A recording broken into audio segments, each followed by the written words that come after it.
Everyone, welcome back to my channel. Today we're going to play some more You and Him. Let's begin.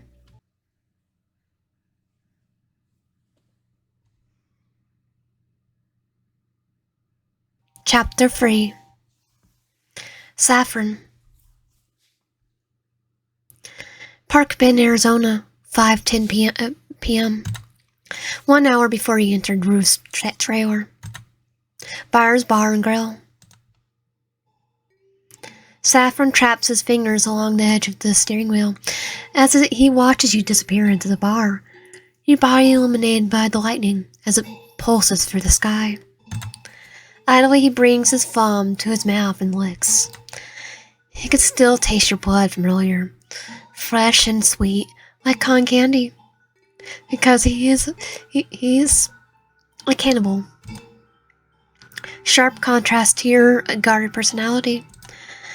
He marvels at how much a person tastes can differ from how they present themselves to the world.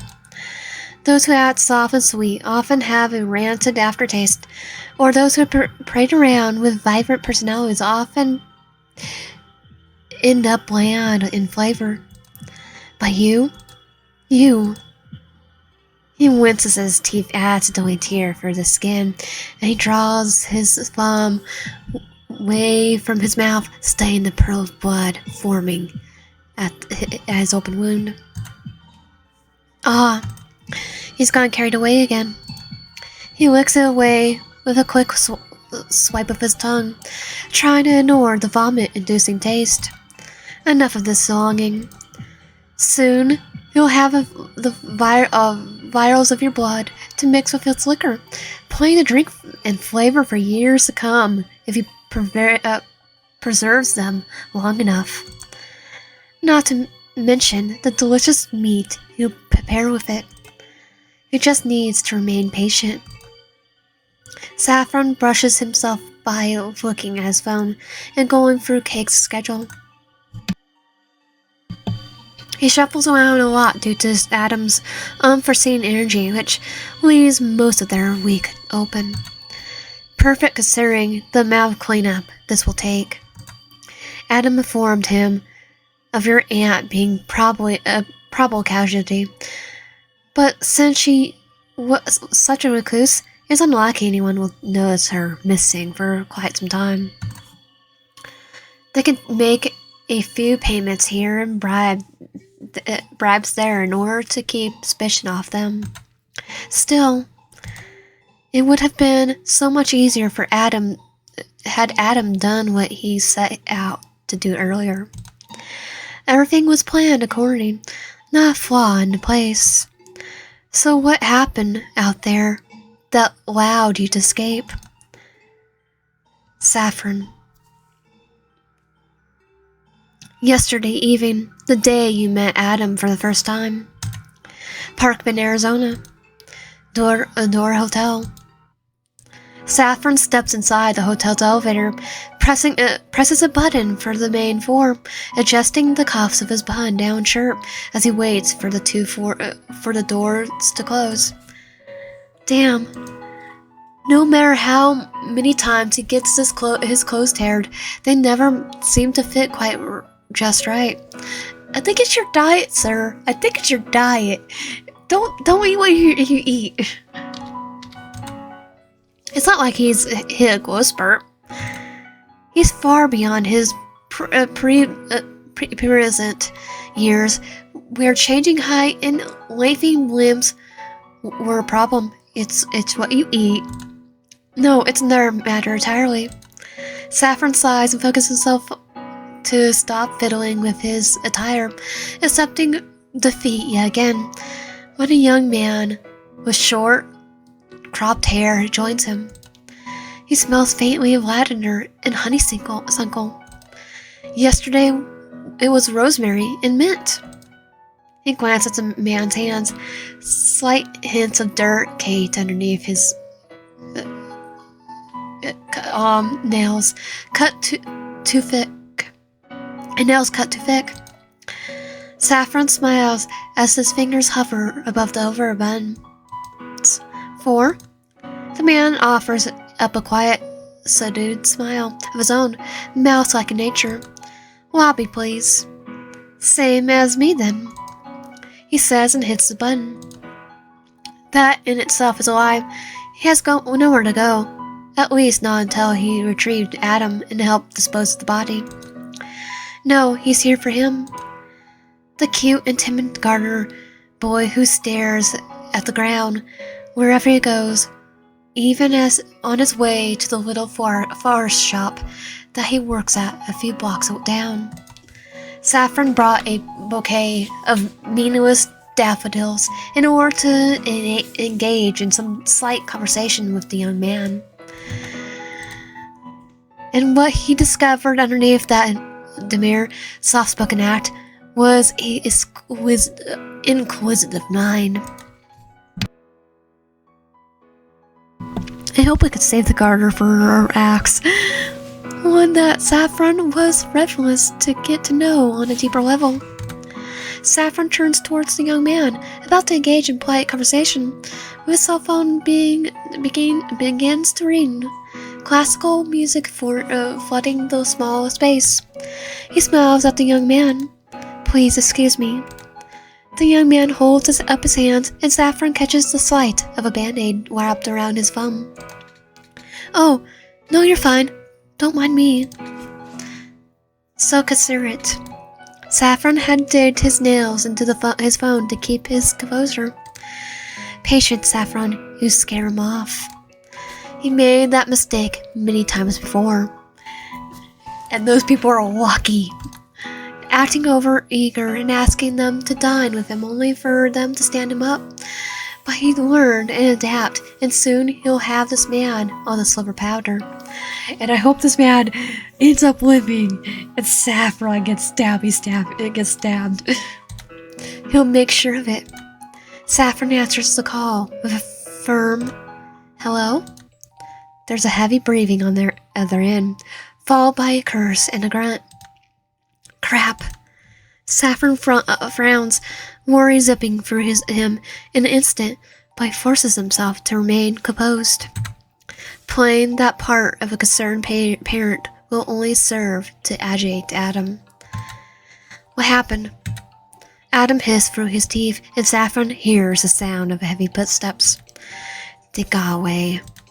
Saffron blanches until the words register. Then what? Did you hear him? Did he hear him right? But no one escaped Adam. No one. And tell me. So how? Adam answers as if knowing exactly what's on Saffron's mind.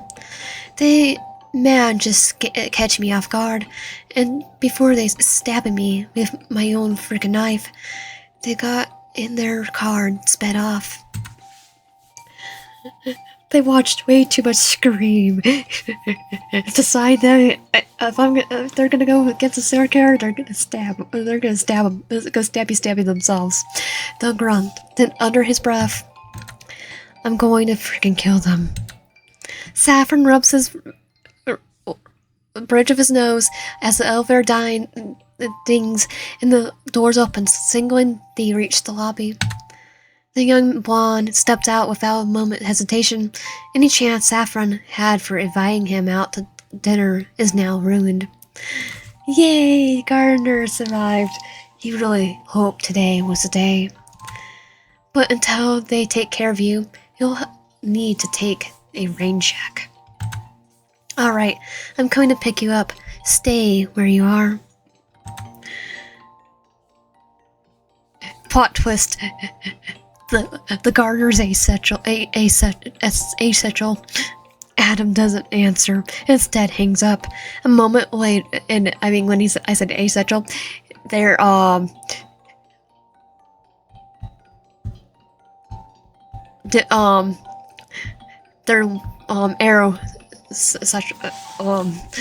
arrow ace. Adam doesn't answer, and instead hangs up. A moment later, Saffron gets a text from Adam's coordinates. He's about a mile off from where he dropped him off last.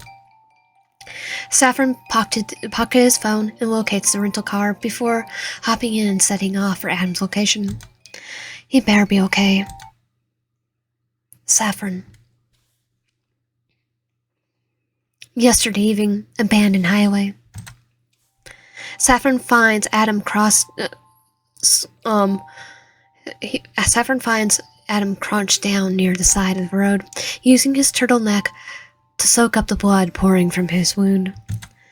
The same one you left behind. Saffron's hands flex around the steering wheel as Adam hauls himself into the passenger side, wishing they were circling your neck instead. Taking a life you tried to steal from Adam. How dare you touch him? How dare you leave him bleeding out? It's called self-defense, Saffron. I'm protected by for doing that. Self-defense. He had a knife. I used the same force he was going to use on me.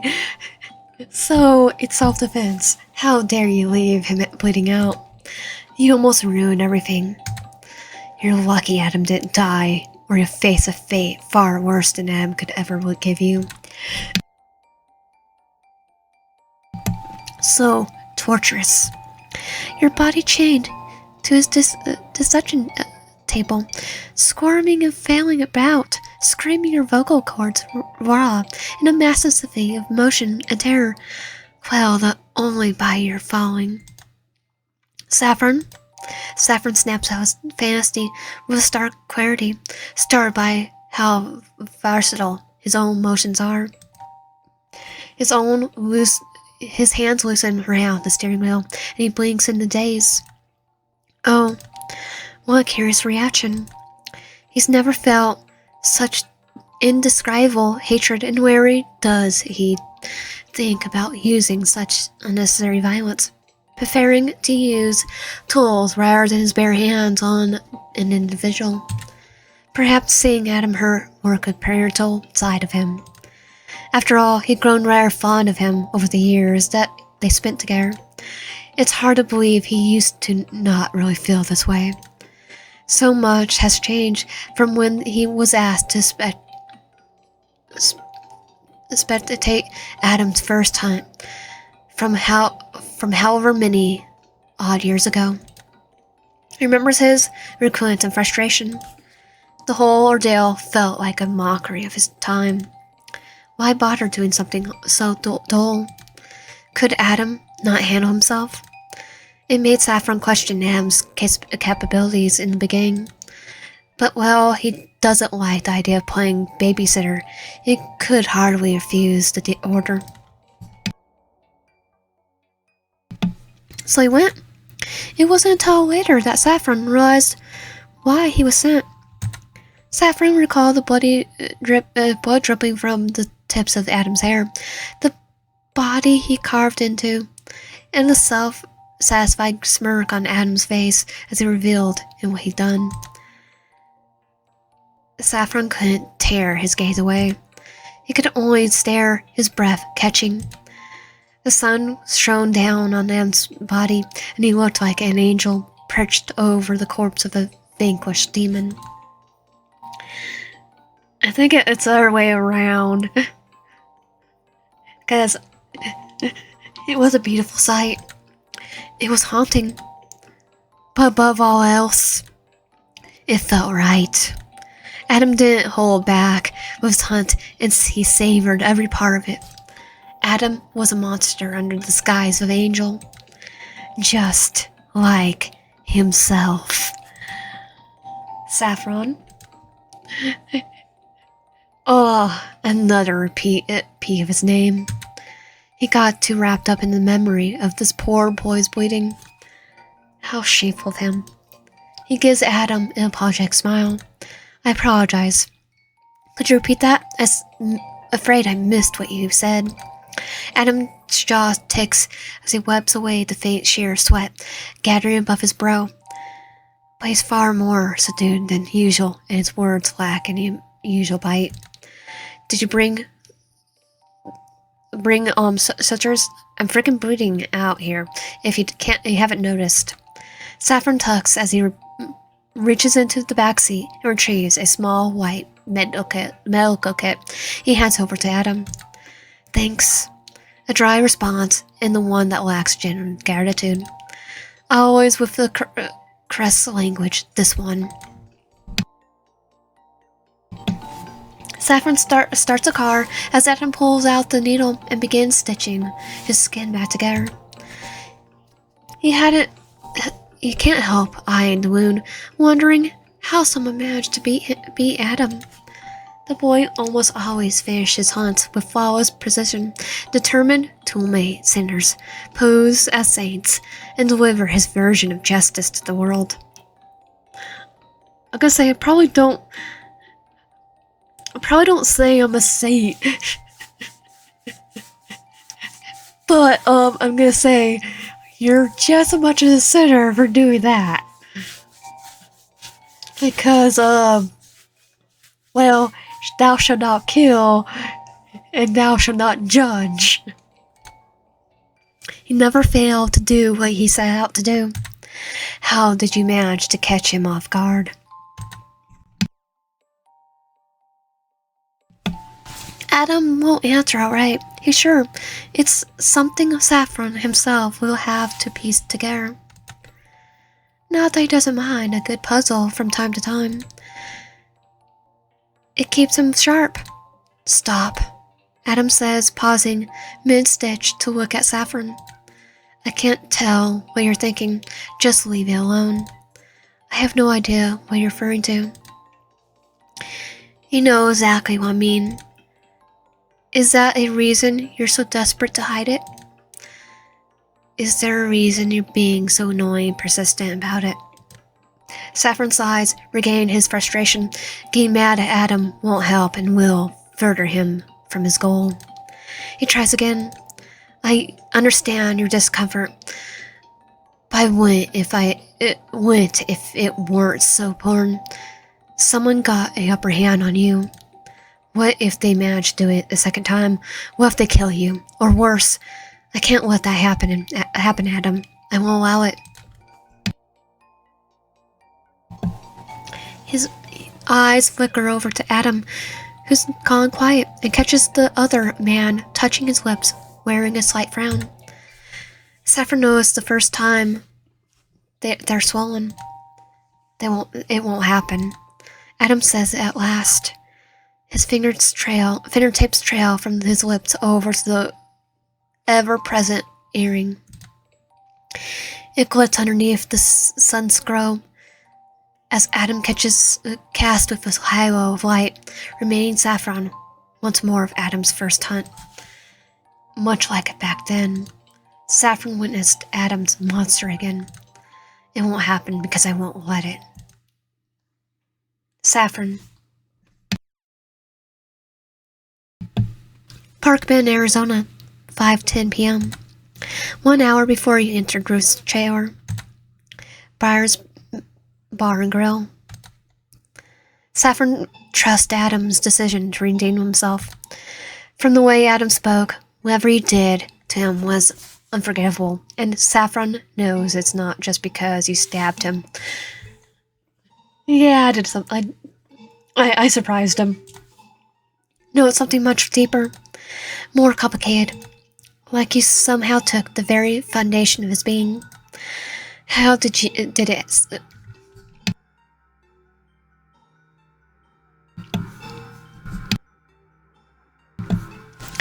How you did it, Saffron doesn't know. But either way, Adam will eliminate you without mercy. Because on the off chance he doesn't, Saffron's eyes flicker towards the glove compartment box. He reaches over and pulls it open, revealing a hidden revolver nestled between the slips of paperwork, and traces the cylinder with great affection, his gaze returning to the bar where he disappeared into. Adam gets 10 minutes to redeem himself once we get back to the trailer park. Saffron promises himself, as you exit the building in a rush. It'll be more than 10 minutes with me reading. Because I can't go faster with my voice right now. He closes the glove compartment and tightens his grip around the steering wheel. Otherwise, I go in. Him. Park Bend, Arizona. Blue Acres Trail Park, 10 minutes before your arrival. Adam hovers above the collapsed form of your aunt. Shards of glass lay scattered around her body like broken teeth, blood spattered across their surface in claw-like arches. He nudges her limp wrist with the toe of his boot, having questioned through all her instant begging and pleading how much more pathetic this woman could get. Turns out, by quite a lot. I told you not. I told you not to run. Now look at you. You've gone and made a mess of things. This is her trailer. I think you're the one making mess stuff, Adam. Ruth doesn't respond. Not that Adam expects her to.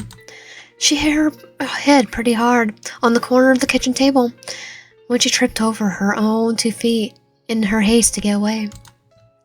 He hoped to pry information out of her once he finished you off. Things only she might know. Things that could only lead to him achieving his ultimate goal. Revenge. But of course not. Because no one in your family can listen for 5 friggin' seconds. I think it's because we have to listen to you, Adam. It might be. Adam sighs, scrubbing a tired hand through his hair as he takes in the miserable scene when something in your aunt's grass captures his attention. When did she... He bends down, keeping a careful distance from your aunt in case she's hiding one of the glass shards in her free hand, waiting for an opportunity to strike. That will never come because he's all too familiar with the same tricks from his previous victims. He picks up the photo tucked beneath her palm. The photo she kept hidden in her drawer. The one she was too desperate to protect. He takes note of the cracks on the glass, fissuring outward, starting at the edge of the frame and slicing through Ruth's younger self, splitting her apart in a twisted sort of irony. His gaze drifts over to each of the 5 women until he lands on the one with the wavy blonde hair, her shy laughter concealed behind her hand. His mom. He almost forgot what it sounded like. Almost forgot the warmth and vibrancy after all these years. He can hear it now. Em swallows hard and flips her frame over, undoing the back, letting the foam board fall to the ground with a dull thud, before pulling it out the picture itself. He peers over the nearly freed photo, sparing another glance at your aunt. His expression hardens with hatred. She looks a little more like her younger self, like this, her hair loose from the scruffle, her arms spread out like angel wings. But nothing about this woman is angelic. Oh, I can tell you that. I'll be taking this, Adam says before stuffing the picture into his wallet for safekeeping.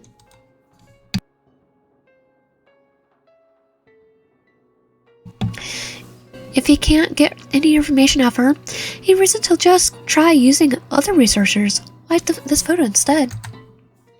Maybe even you might know something concerning your connection to Ruth. Family, that's because we're family does not mean anything, Adam. Some secret she could have spilled without you realizing their significance. Don't take but Adam catches the sound of a small, desperate whisper. He peers down at your aunt and cocks his head to the side, almost mocking. Oh, you're still alive? She doesn't say anything, but he knows a flicker of movement from her hand. The same one he took the foe from. Huh. Stubborn and resilient. Just like you. It's a family trait. It's a good family trait. Well, at least he could still glean answers from her and put an end to her miserable existence in the worst way possible. Only he deems fit. He's judge and executioner. He knows just the perfect ending for a woman like her. Adam lowers himself again, right as she makes a croaking sound, unable to distinguish what she's trying to convey. She's just grappling nonsense at this point. But he has all the time in the world. So he'll play along the same way he did with you on that highway. He enjoys playing with his food as much as the next serial killer. Well, technically you're playing with, Saffron's food, not your food. What's wrong? Adam asked with mock concern, his tone sugary sweet with a bitter aftertaste. What, you want your little pitcher back? He waves the empty frame before tossing the empty pitcher towards her. The frame lands light next to her immobile arm.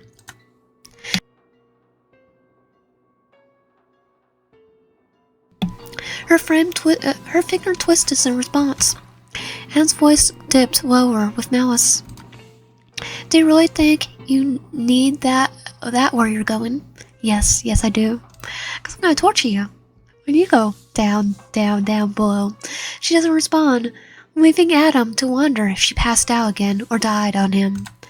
Adam scoffs. You know, you're pretty crap at holding a conversation. It's like, yeah, my conversation, the person I'm also conversing with is a brick. Again, he gets nothing out of her. How disappointing. Adam's burner phone buzzes and he glances at the message sent by Saffron. They're almost here. Adam smirks and pockets his phone, his body humming with anticipation. Showtime. I guess picture him saying it like Michael Caine in Beetlejuice. He says and tries heading for the door when he feels a hand dart out and wrap around his ankle, the grip weak but persistent. Nails digging into the fabric of his jeans. Give it back. Adam pauses, staring down at her, invading his freaking personal space. Well, you're invading her space. This trailer is hers. That's her space. Taking her poor attempt at stopping him with cold detachment. And if I don't, you what? Kill me? He reaches down and detaches her fingers one by one, focusing and uncoring them before he gives into his primal urge. He wants to wring her neck, to twist and snap her bones, watching the life drain out of her. He wants her to suffer just as much as she did, his mom. This person is the entire reason he can't frickin' stand liars. Adam, I don't know if you remember me. Of course he does. After all, how could he frickin' forget? Him. Adam, question mark. Screaming. So much screaming. He covers his ears and closes his eyes, trying to rescind into his own mind, but finding his thoughts all twisted together like a hastily wrapped ball of yarn. A thump followed by a crash from somewhere downstairs, probably in the kitchen. Why? Because it's always that stupid kitchen. The angry cacophony of curses and shouts reverberate through the closed bathroom door where Adam hides. He didn't want to stay downstairs in his room, not when things are like this.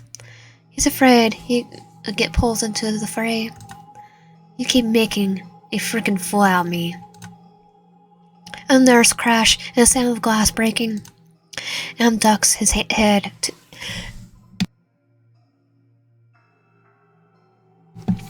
Adam ducks his head as he tries shouting words at our physical objects being thrown at him.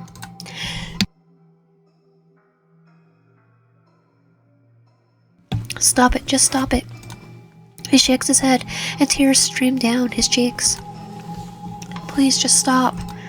But it keeps going and going, getting worse and worse, making him sob louder and louder, to the point that he's afraid someone will overhear. He can't get caught crying again. Not after last time.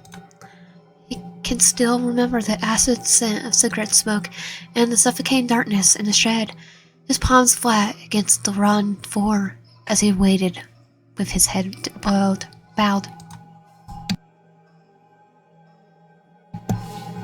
No, he learned his lesson too many times to count. So he curls in on himself, trying to control his breathing, and stifle the sound of the anguish with his trembling hands. You look so much like your father.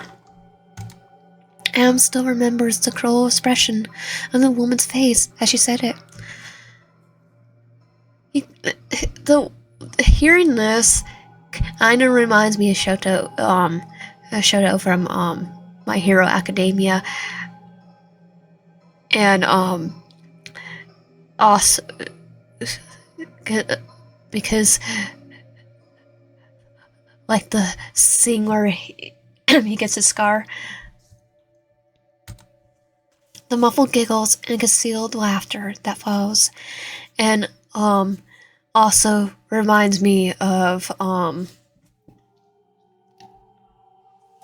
Moxie from Helvaboss. The hand of his shoulder tugging at the comment, drawing him away from the open stairs and into one of the empty seats. I can't believe I didn't see it before. You look so much like him. He wanted to scream, deny anything that linked them together.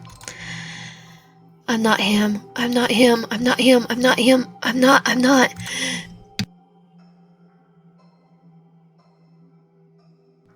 I'll never forgive you. The gone scream makes him jump back at the present before, trembling in fear. He hates this. He hates that woman for causing it. Why? Why did Miss Aspen say that?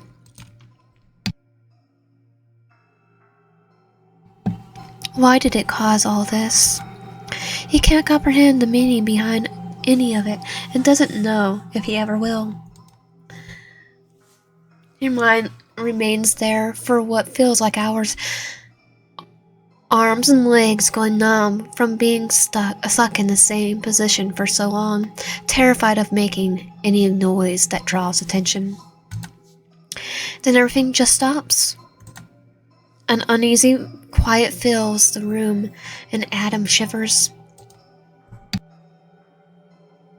He wiggles his toes, trying to regain feeling in them, listening out for the chaos to pick up again. It doesn't. And that's much worse. Feet shuffle up the staircase, and Adam squeezes his eyes closed. I'm not here. I'm not here. I'm not here. The door to his bathroom slams open, and Adam jerks upright as the lights flare to life. His bottom lip trembles as he looks to the door. Adam. Him. Blue Acres, Sherrill Park, 5 minutes before you arrive. Adam. Adam gets thrust back into the present, and the sight of the woman at his feet makes his lips curl in disgust. She repeats herself. Adam, but back. No, he's never forgotten her. Not even for a moment. Because she said that he looks like his dad. He lifts Ruth by her wrist, dangling her in the air so that they're face to face, their noses almost touching, while she hangs there limp. Are you really in a position to make demands? Because from where I'm standing, I think you should shut up and wait until I'm done with your nasty little relative of yours. But sure, keep testing my frickin' patience. See where it gets you. Glad we could see eye to eye. Adam lowers her, but keeps a hold of her wrist to keep her filthy, bloody-stained hands off him. He's gonna need a blistering hot shower after this. Or a cold one. Where your touch ignites deep-seated want, hers feels like 1,000 maggots crawling all over his skin, burrowing their way into his insides and eating away as internals. He'll hold onto that disgust while dealing with you, because he can't let you get close again. He won't let you. Adam composes himself when lights flood through the shattered window of the small, darkened trailer. He watches as your car pulls up, followed by Saffron's river truck. He must have brought it in preparation for the massacre that's about to happen. Despite this, Adam can already hear Saffron complain about the fact that you'll take up room. Your body's filling up space in his precious freezer, unless he gets desperate. Saffron is a choosy creep, an irony not lost on Adam considering the man's diet. The flower boy will live another day. Yay, the flower boy. For now. Oh, he's gonna leave. Cause Saffron will be the first one I go stabby on. Adam hears the crunch of your sneakers over the gravel, followed by the knock at the door. Adam reaches for the aberrance of chains, taking his time undoing each one to send your heart thumping and your mind racing. He can almost feel your trepidation leaking through the door. You're scared, aren't you? Click. Well, you should be. Click. Because he's been waiting. Click, click. You. Blaker's Chair Park, 6:10 p.m. Ruth's trailer. I finally found you, my elusive little pest. Adam. Your mouth goes dry at the sight of the purple-haired demon in the flesh. How does he greet you? With a freaking knife. You try looking down at the knife without moving your neck, otherwise you'll be applied yourself like a shish kebab, and notice it's covered in dry blood. Did he seriously not at least clean the thing? Nope. And who does it belong to, you or someone else? It's us. Your eyes wander over your aunt, who lays motionless on the ground a few feet away from where you crash landed after Adam jump-scared you. It's yours. He says reading your mind. Your aunt did that with no real effort on my part. Right. He's also just a hurt, misunderstood soul who just needs lots of hugs and uncontrollable love to fix all his baggage and deep-seated issues. Just like every yandere. Because you weren't anything, a smooch a day keeps the serial killers at bay. Okay, sarcasm aside, the last part's a little bit true. Kissing the killer ultimately did save your life when you were neck-deep in trouble and helped you avoid getting skewed. But even so, you're not buying his bowl. The man lies as easily as he breathes. He's a repeat offender considering none of his general audience knows his hobbies. at least that's what you assume. You contemplate this as you try to adjusting your angle of your neck in order to put some much-needed space between you and Adam's weapon of choice. Well, that and to check if your aunt's still alive. But Adam pursues you, giving you no wiggle room to work with. He rewards your efforts by giving you a soft warning prick. Eyes on me. He winces at the stinging sensation before fixing him with a glare. Oh yeah, you forgot about his issue with personal space. Considering your bubble popped for the rest of your interactions because you're not getting it back with him around, which will never get back because he's gonna take because we're stuck with him. Your earlier fear goes up and puff of smoke. Annoyance taking over the mantle instead. I'll say go frick yourself, but after recalling our issues from yesterday, I doubt you know how. Adam's jaw ticks at that comment. Oh, yeah, buddy. Feel the salt in that wound. I poured a whole whole thing of salt. Oh, sorry, too soon? You say in mock embarrassment, widening your eyes and to establish that you aren't sorry in the slightest, going straight for his weak point in retaliation since he went after yours. As sucky as Aunt Ruth is, you're not letting her die for your own poor decisions. Adam's your burden, yours to bear, your cross to bear. You should have killed him when you had the chance, but you didn't. You won't make that mistake again. Not when you're armed with your own weapon tucked into your waistband of your pants. You never warn, do you? Adam once says withdrawing his blade, right before it descends on your already wounded shoulder. You screw your eyes shut and turn your head, unable to duck out of the way when Adam boxing you in. You wait for the invisible pain of the knife tearing through the skin and muscle, flashing back to the horrific moment on the highway when you tried contacting the emergency service. Your body ready itself when a thud. Nothing comes. Just a condescending chuckle from Adam when you open your eyes to fix the knife embedded in the wall right above your shoulder.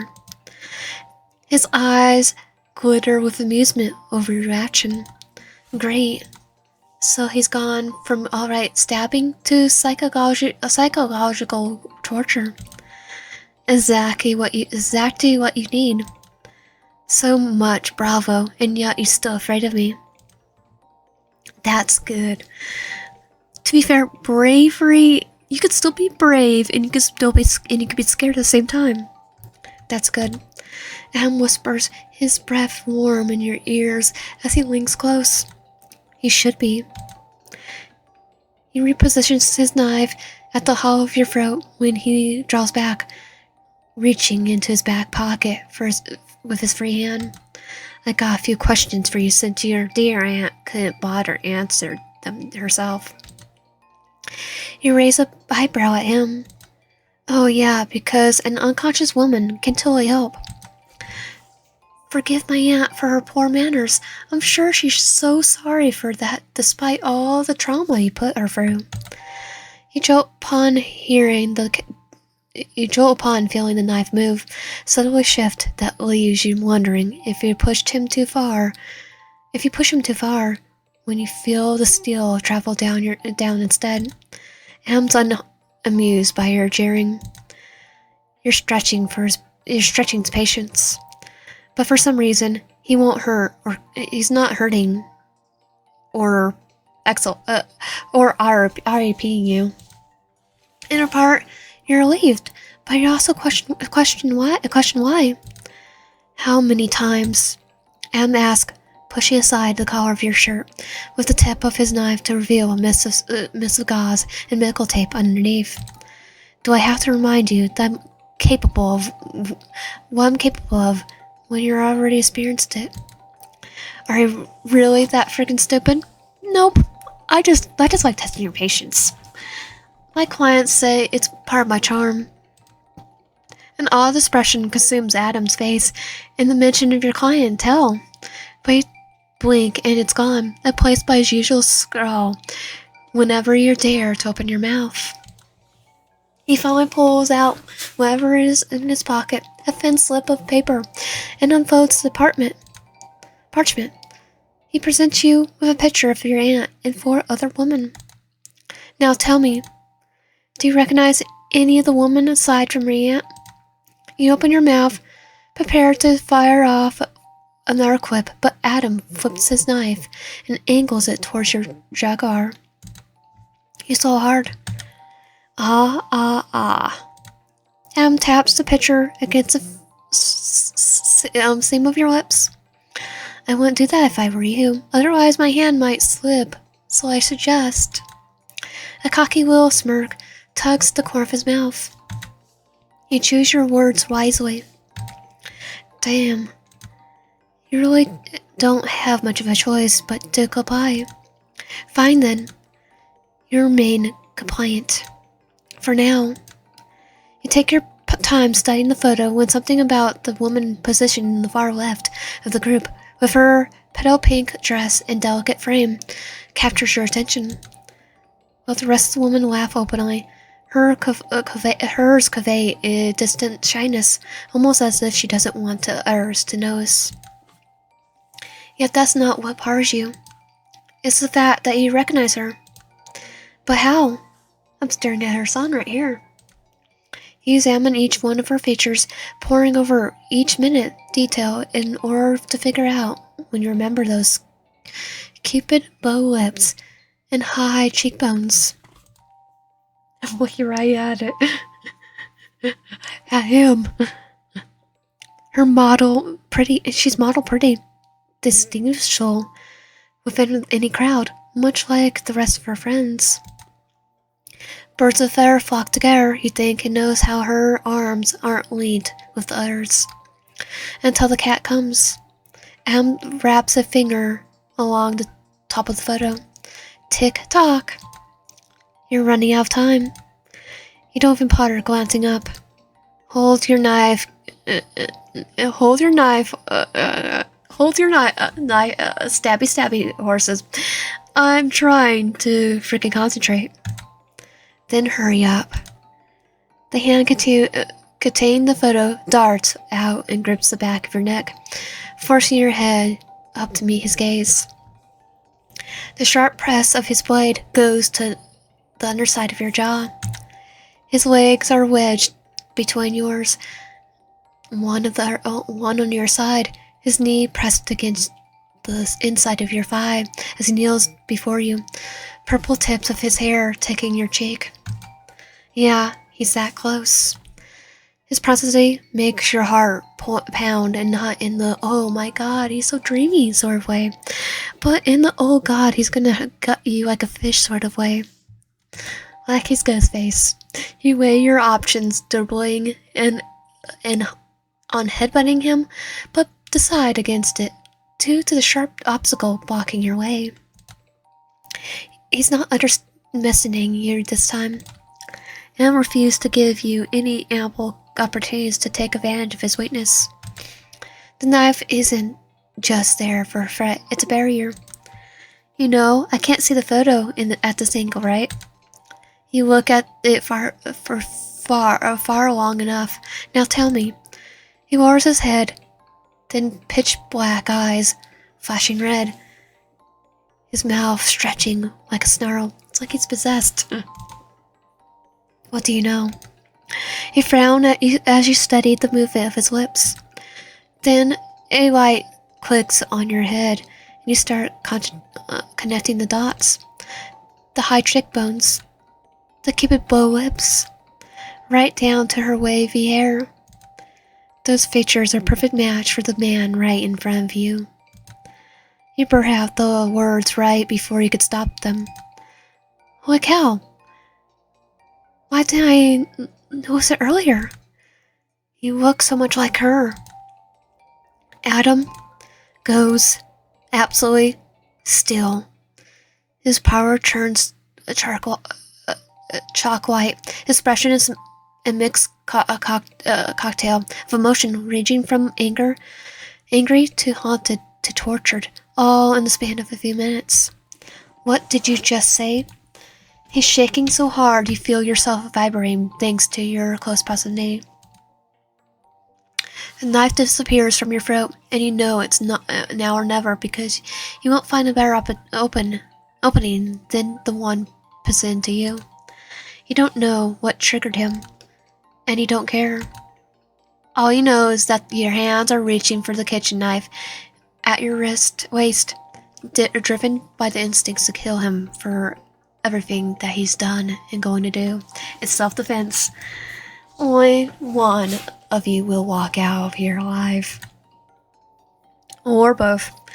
You make sure it's you. Adam lost his gaze when you bring your arm up in the wide arch, to which Adam dodges a moment too late. The front of his hoodie tearing in the process, blood spraying against the trailer walls. You try going for his black hole of heart next when Adam springs away from you. In a flash, he's at your aunt's side and your knife spears through the empty air, dodging in the misty carpet, flooding as you bring it down. You drive the knife a harsh yank before getting it to your feet. The picture of Adam used to negotiate with you was flutters to the floor like a flag being dropped to signal the start of a match. Ding ding.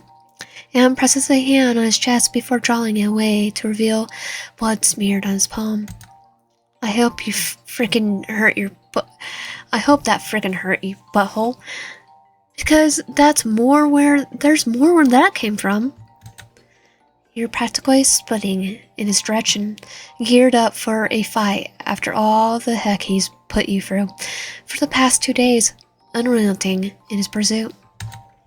You're going to give this creep a taste of his own medicine. Am slow to look up. His eyes are narrow, but you're surprised he's smiling, teeth bared like he plans on using them to rip you apart. It's primal, the smile, like he's been waiting for this moment his entire life. He probably has. Like he's been waiting for a reason to finally end this. Cute. Adam says, his voice dripping low as he's giving an expert flip of his knife before catching it by the hilt of his with trained precision. He's pointing the tip of the blade in your direction. But I promise I'm better. And quick as a whip, he's on you like a beast released from his cage, a snarl whipping from his throat as he tries slashing at your arm, wielding the kitchen knife. You manage to pull back in time. Hear the whistle of the mill slicing through the air. Your knife cradled against your chest as you hit a wall, and descends on you. You try your best to keep him at bay, but you're amateur in comparison to his seasoned practice. A fact that becomes crystal clear within seconds. He forces you to go to the defensive while he goes full on offense. His attacks jarring, harsh, forcing you to block one after another in favor of lashing out again. Each blow chips at your already dealing strength. Your injured shoulder burns from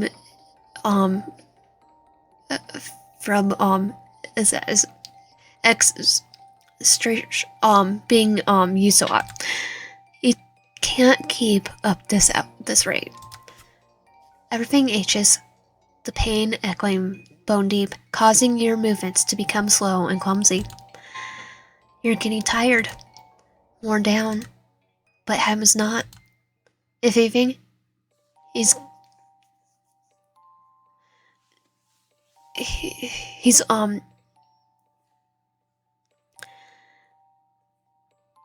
by your strength to keep up, as if he's choking up the fear to help feel his bloodlust.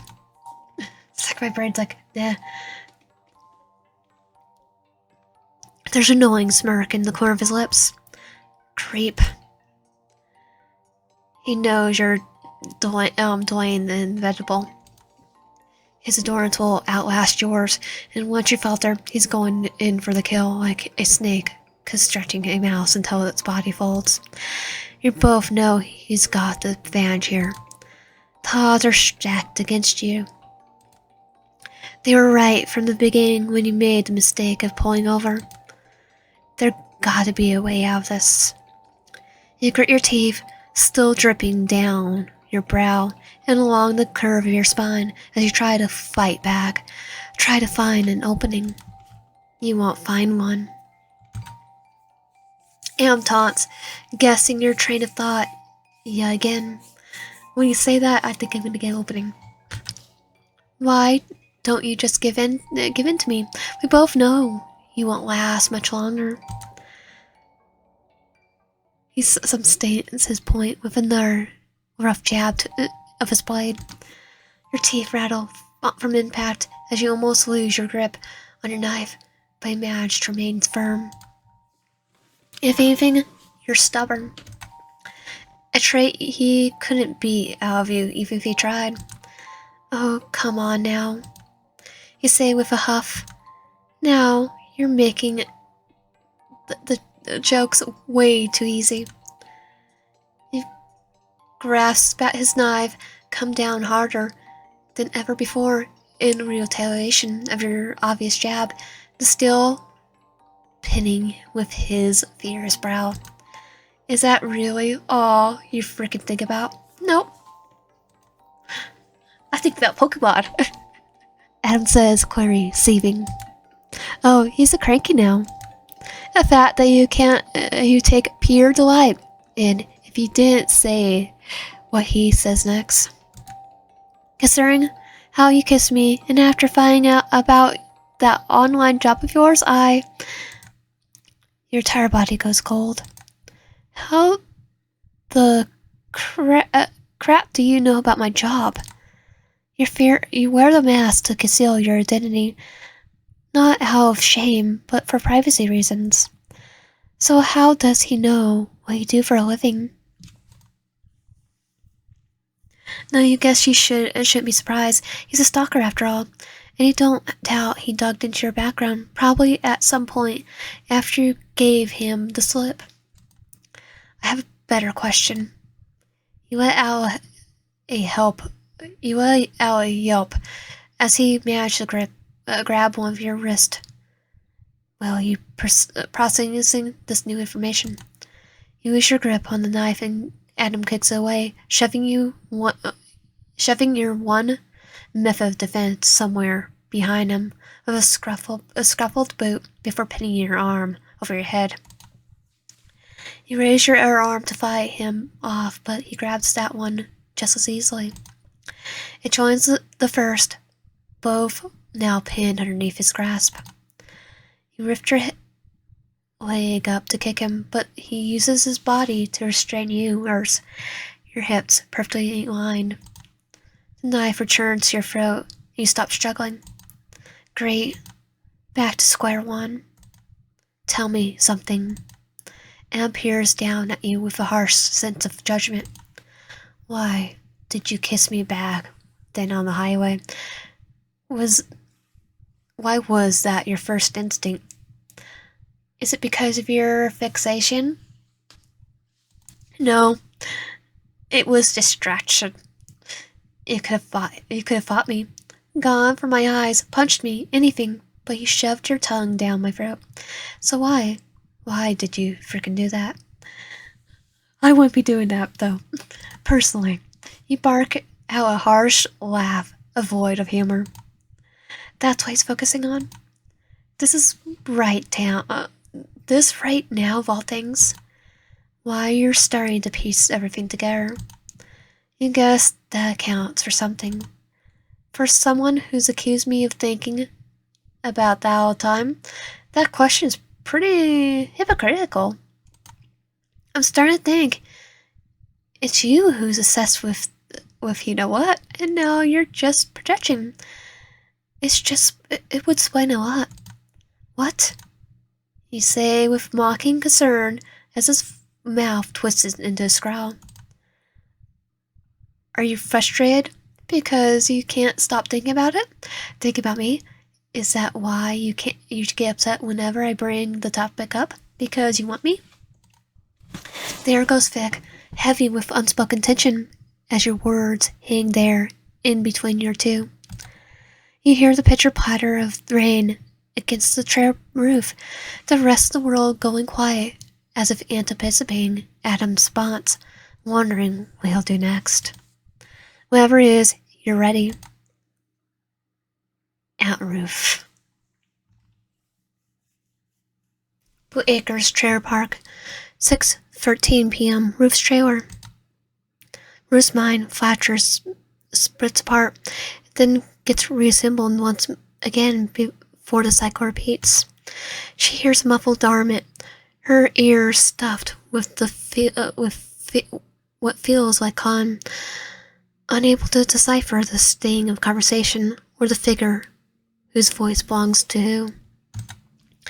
Glass cuts through Ruth's cheeks, arms, and legs. Hurts. Everything hurts. She disoriented, unable to remember how she got acquainted with the four. What Ruth does remember, and the only thing that she can seem to remember, is the man's taunting her with the face of a woman she once cared for, with the face of her first love. How cruel. Yeah, she loved his mom. Ruth reaches for the photo, the only picture she has of her first love, because she was going to die. She wants to die with her by her side. That's all she could ask for. Her hands fumble over the shards of glass, but find space besides her empty. Then another memory clicks into place. Am taking her. Am shoving the photo into his pocket, mocking her feeble attempts to get her back. Adam. The hexbond birthed from the hips of an angel. A monster in the making, just like that butthole, the one who took what she couldn't have, telling her that her love was a sin. That it was vile. Yeah, I kind of hate his dad. And she wanted to prove him wrong. Wrong. And now she's gone. These men keep taking her love away from her. Am in the butthole both. Ruth sneers on the ground, her fist clenching when she sees something glittering from the arms length away. Like a present, like a gift from God. Ruth reaches out and wraps her arms around the handle of a forgotten kitchen knife, our knife. Him. Blue Acres Trailer Park, 6:15 p.m. Ruth's trailer. Is that why you get upset whenever I bring the topic up? Because you want me? The world hits Adam like a freight train. As soon as they pour out of your mouth, a violent clash of flesh and mental, his head spinning on impact. What the crap are you applying? Denial surfaces in brain. Something most people do upon confrontation, and Adam is no different. You're wrong. He doesn't want you. He'll never want you. But Adam knows he's lying to himself because of the excuses he makes just to touch you, reasoning that he only is using his body to trap you, and not because he wants to get close enough to feel your body heat and to feel you. Yes, he wants you. God, he wants you. His dreams self-admit as much, and the thought disturbs him. It makes him sick having these feelings. He needs to kill you, yet he's acting like a kid sneaking warmth for first time. You're flush against him, Your bodies without a centimeter of space between them, and all he wants to do is lift you up and... No. Am crushes the thought without mercy. Whatever he's feeling, this blatant and unwelcome desire, he can't give into this particular sin. He made a promise, he vowed never to give in. You're a temptation, one he's desperate to overcome. You're the hardest obstacle he's ever faced, one many would say the devil put in his path to lead him astray. Or they're putting me in your path so you stop going stabby on people. But Adams wonders if irregular people are the real devils. He's most certainly you are. Or if so, one thing takes one to know one. Takes one to know one. His own little devil meant to subdue him away from his original purpose. I think that would be instead of the devil, I think it would be a certain other person in heaven that put me here then. Because you go stabby, doesn't want you to put more people. But he won't. He can't. You break the silence, your voice luring as a siren to a ship captain. Why are you so quiet? Not even going to deny it? You raise a brow at him, and his lack of rebuttal, like you can read his thoughts and see the war raging behind his eyes. His lips curl into a snarl. Don't do that. You don't freaking dare look at him like that. Like you got him figured out. Adam presses the knife deeper into your skin, so that it's almost cutting into your neck, and you wince despite the fact that it possibly didn't break the skin. One more push though, and there'll be blood, plenty of it. Your chest heaves against his in response to the unspoken threat. I think it's been longer than 10 minutes by the way, Saffron. You're breathing heavier too. He's convinced himself it's because you're afraid, and that he loves your fear, and that's why he's breathing so freaking hard, and not because of the friction of your chest against his. His lust for blood always outweighs his attraction towards our people. Oh, we're gonna find out. We're gonna test that theory. So why shouldn't it work now? Answering one question with another. How very like you. I seem to recall a certain someone whimpering against my mouth, unable to retain himself. Are you telling me that was a different serial killer? Looks at us like Peter. Okay, I'll put this aside. I wouldn't be surprised, considering you kissed me, a complete stranger. We have a whole bunch of yonderies. Plus, we have Ghostface and Jason Voorhees, so... And their habit you got there. Casing and dangerous men. Do you do that often? Well... If so, maybe I should cut out of you, starting from here. He tapped your chin with the tip of his blade before cutting it down to your front. Shifting his body allowed the knife to glide towards the top of your navel, as if he's tracing lines on a map. Well, if all jokes aside, if all our yanderes actually exist in this, you would have a whole line of them. Saffron would be already kind of gone into the next dimension, and you would already have them burst in the door to hear. As your expression hardens, he smirks and revealing in your bodies, returning the curve of his blade to your throat. How does that sound? I'll cut you openly, so the pain will only be a little agonizing. We can take it nice and slow. You raise an eyebrow at Adam. Okay, now it just sounds like you're trying to flirt with me. It's getting a little sad. Sorry, Adam, but you're not my type. I like men who don't stab me. Upon first meeting, it's called having standards. Yeah, like there yonder is actually attempt to date me before that. Adam's lips curl into a snarl.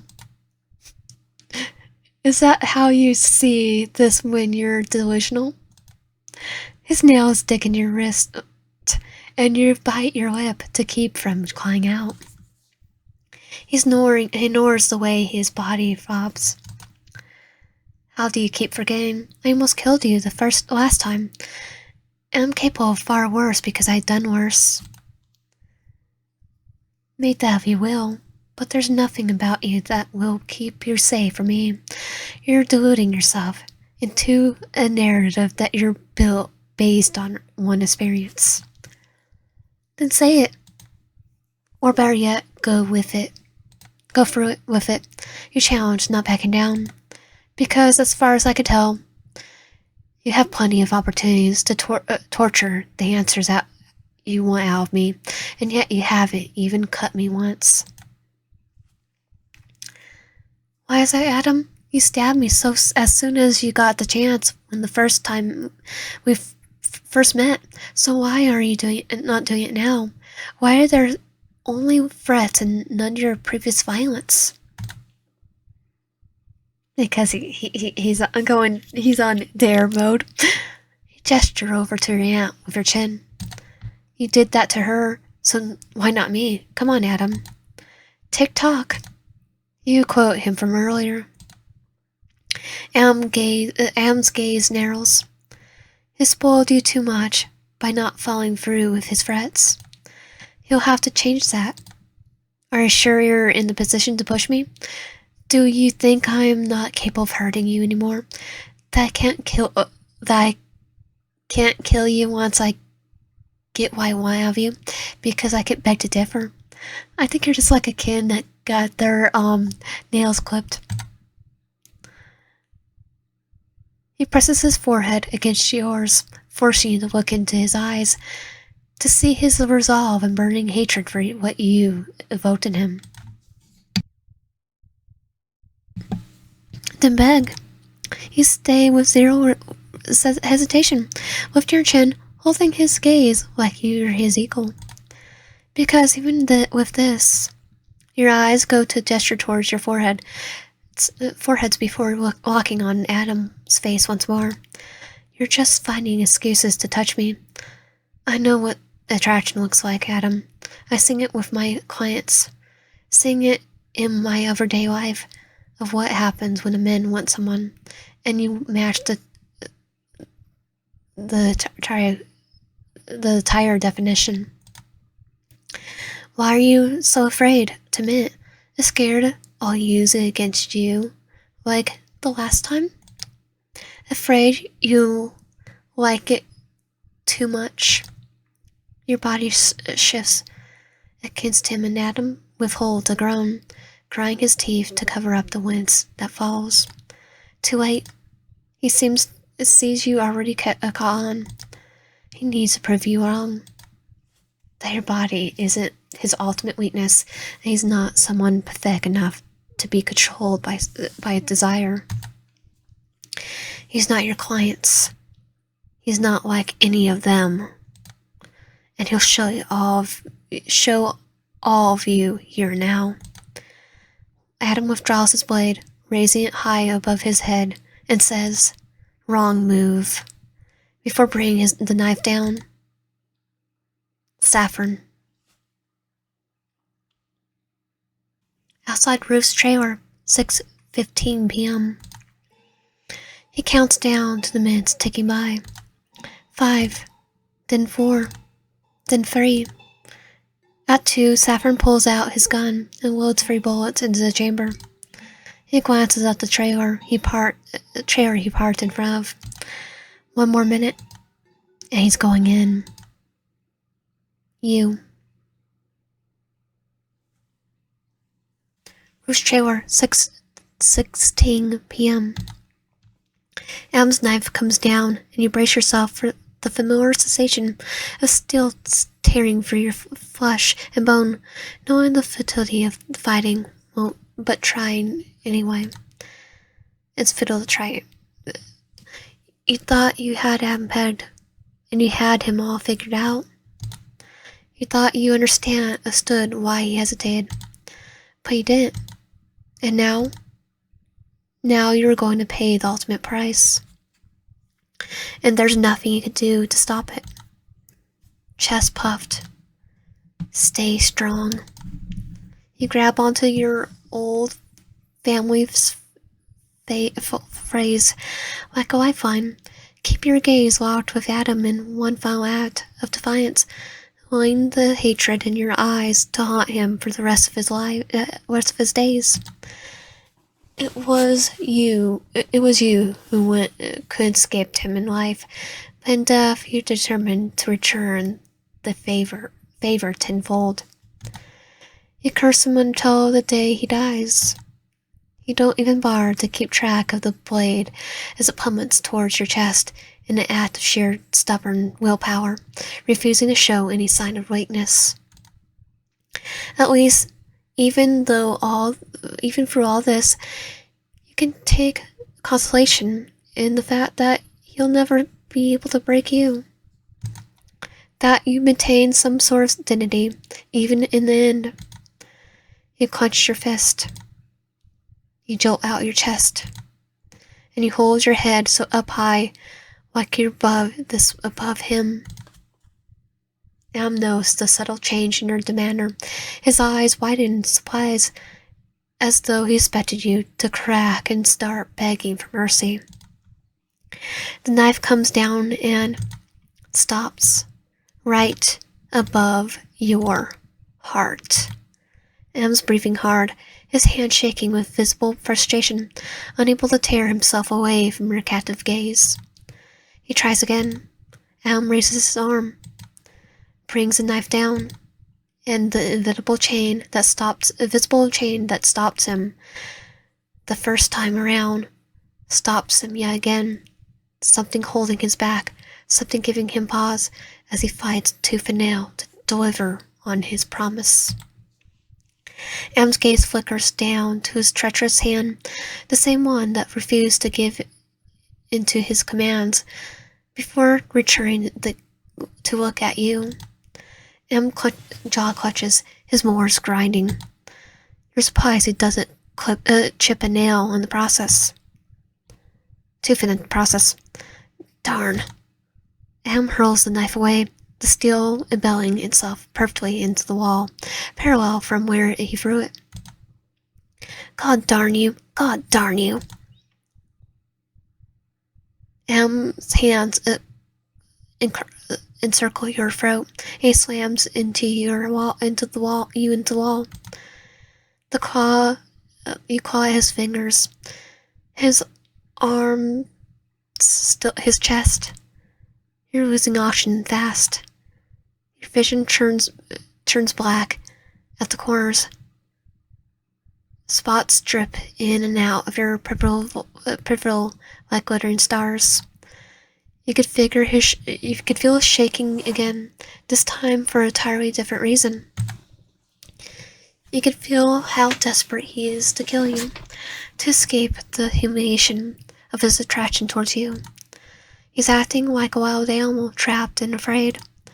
Tears prickle at the corner of his eyes, and you witness something genuine and raw rise to the surface. Vulnerability.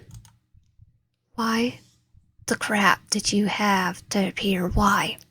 Well, you were seeking me out. That's one reason. Are you here to torture me? To screw with me? To break me? His voice cracks and fissures as his hands tighten and contract. a war rampaging behind those darkened eyes.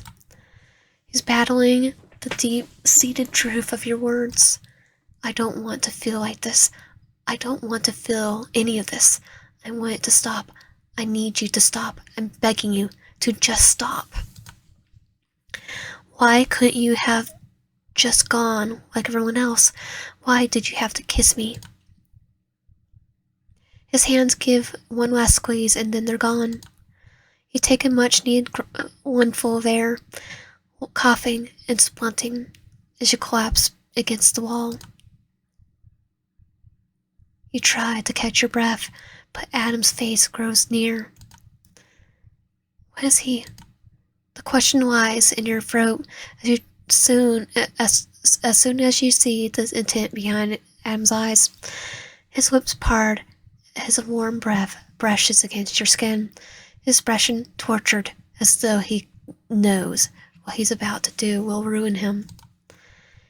You hear a scrapping sound coming from above. His nails, they're crawling their way down the wall to the last feeble attempt to restrain himself from giving in. I hate that I want you. His voice is barely above the whisper before his mouth descends upon yours. Your head spins from his quick and sudden transition, and you don't even have time to shove him away. His lips almost brushing yours, but at the same time but not quite when. Give her back.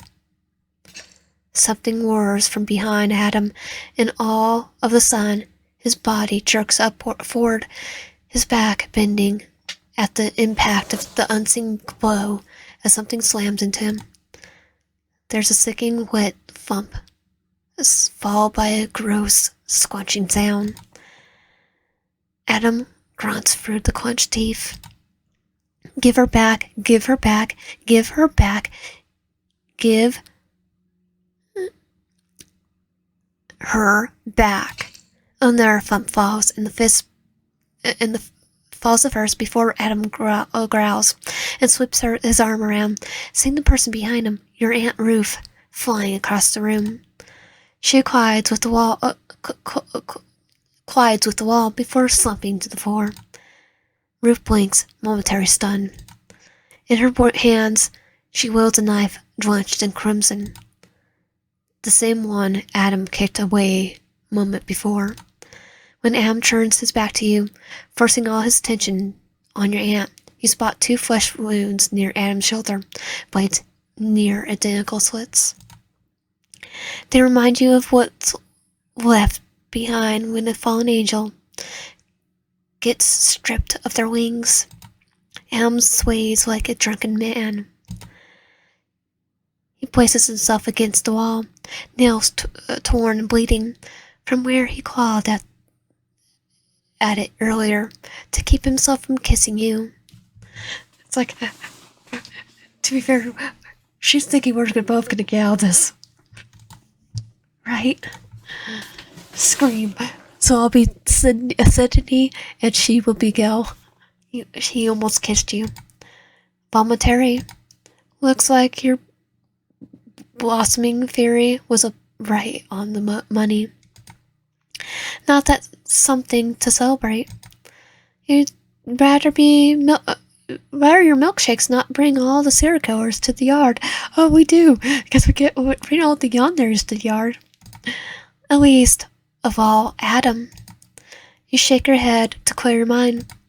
Nope. Maybe someday you'll unpack this crap on therapy when you can, afford it, to figure out why your milkshakes bring all the serial killers to the yard, because we choose yonderies. But for right now, you got bigger fish to fry. Name one of the serial killer who looks like he's ready to pounce on your Aunt Ruth and strangle her to death. Or worse, I should have killed you when I frickin' had the chance. Rasp, stumbling towards her with uneven steps. Your aunt gets to her feet, grasping onto the counter for support, and you freeze upon seeing Dunbay's rage pulsing off her in thick waves. She directs everything she has at Adam. All of her ugliest emotions lay at bare. You never related to her more. Ruth's lips peel back in a snarl, her lips stained red as though she applied too much makeup. The storm rampaging behind her eyes, overshadowing the monsoon going on outside. She looks unstable, insane, broken. She spits her volatile at Adam, her words containing a venom that poisons each syllable. I'll kill you. I'll kill you. I will kill you for everything you've done, you sick, twisted little butthole. How dare you? How dare you wear her face and do this to me? How dare you taunt me like this? How dare you? Tears fall from her hardened eyes, like she scrubs them away with a rough jerk of her wrist. I'll end this. I'll end you. Am staggers again, but he gives a low chuckle, void of humor, as he whips his knife from where it juts out of the wall. His own hatred rivals your aunt's. Funny, he says, using the sleeve of his hoodie to wipe your crusted blood off his knife in one quick sweep. Yeah, I think he's going to go. I think he's going to go. At Roof, you could have just walked out safer. Because a long time ago, oh wait, we have Saffron, so no, we're screwed. No matter what.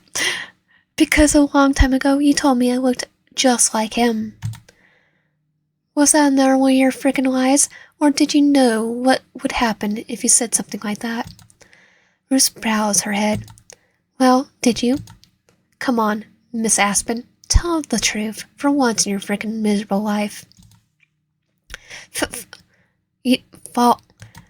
Adam tilts his head in the animalistic way of his, a hunter listening to prey out in the long stalks of grass. What was that? Speak up. Speak up. I can't hear you. It's your fault she's gone. Your aunt screams in raw outburst of emotion, grass shards taking to her heel as she gives an angry stomp of her foot. You recoil at the sheer volume. What's going on? They almost act like they know each other from somewhere, like they had some sort of shared past together. This isn't just about Adam breaking into her trailer and attacking her, but rather another matter entirely. Something that causes your Aunt Ruth to dive into the depths of madness and come out swinging. It's like they have some unresolved grudge from before he ever entered the picture. Well, we probably knew Aunt Ruth during this time, but wait. The picture Adam showed you before. Ruth and that woman that looked like Adam were both in it. Did something happen between them? Your mind swirls with the possibilities of what all this means as Ruth continues.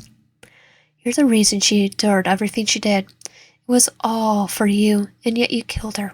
Your entire resistance destroyed her. I told her. I don't think... Did he actually? Aunt Ruth says between frantic grasp, nearly sobbing. I told her she should have gone through the pregnancy, but she wouldn't listen. So there was complications? Ruth clutches her chest as her preparing herself to tear out her own heart in order to spare herself from the painful burden of the memory she uprooted. Adam remains quiet, but his knuckles turn white. He's gripping the hilt of the knife so hard. Whatever she's saying, it's affecting him too. What he did to her, you know what They know you know they all started because of you, don't you?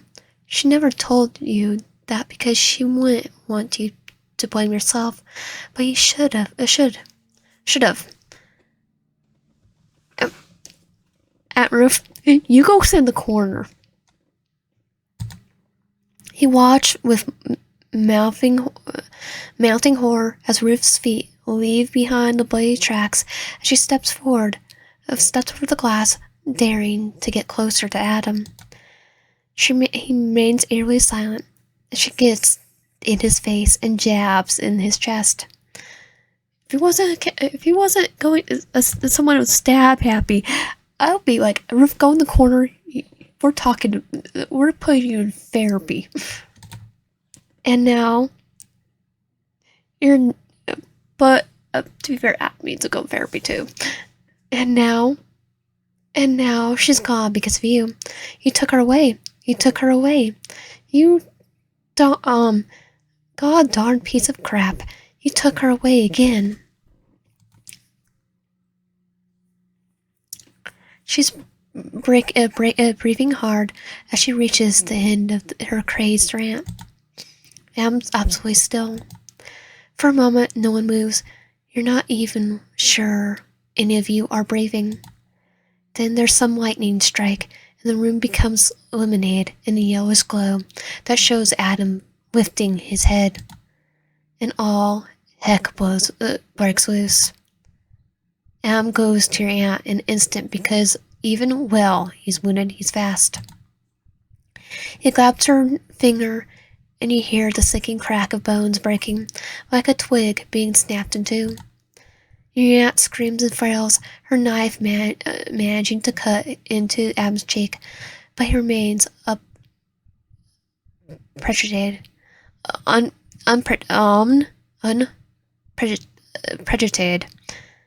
and instead disarms her by severing the tendons of her fingers. She loses her grip on her knife, and Adam's other arm darts out, wrapping a hand around her throat. Then he lifts her into the air, a cold-blooded killer once more.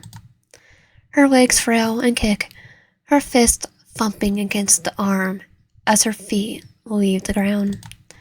You scream your aunt's name, search for something to stop him. You won't let him kill her. You need to act. Now. So we're going to go for the clear bad end, because I didn't do that last time. Kill him.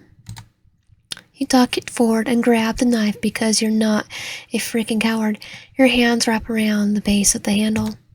Adam's too busy with Ruth to notice a big mistake on his part.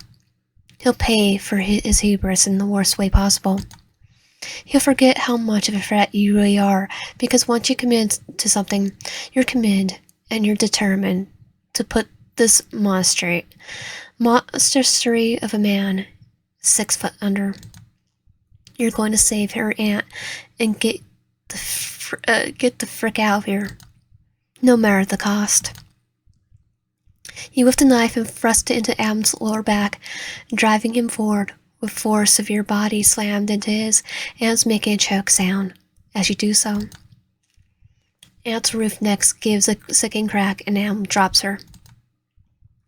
She falls to the ground in a crumpled heap, like a blanket lying forgotten next to the bed during a hustle and bustle of someone running late to work. Her neck is bent at an awkward angle, her eyes are open but void of life. No. In your urgency, you foolishly believed you could protect Ruth from Adam, that you could make up for the mistake of bringing him here. But you couldn't. Now she's dead.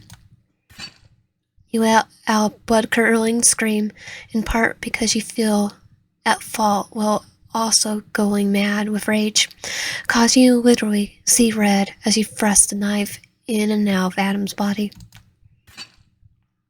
His blood splashes across your cheek, dappling your arms, and coats your clothes. All of those things he's done to you, stalking you, stabbing you, mocking you, holding your aunt hostage, covering into this sense of righteousness as you bring the knife down again and again.